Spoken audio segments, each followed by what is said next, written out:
हमारा ला सुनर केहू होई त बतैह जान। हमारा ला सुनर केहू होई त बतन।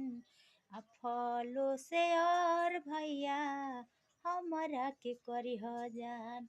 आ फलो से और भैया हमरा के करिह जान।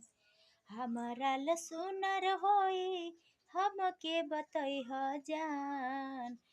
करी के कमेंट भैया हमरा लगे भेजिह जान। हमरा लगे भेजिह जान। आ शेयर फॉलो भैया आ जल्दी से करिह जान।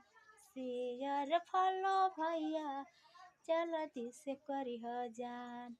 और परी आइल बानी तोहर गाँव में। हमरा नियर सुनर केहू नहीं बाटे गाँव में। हमके सपोर्ट भैया तोहनी के करिह जान। आ हमारा ला सुनर केहू हमसे बतैह जान। आ हमारा ला सुनर के होई हमसे बतैह जान।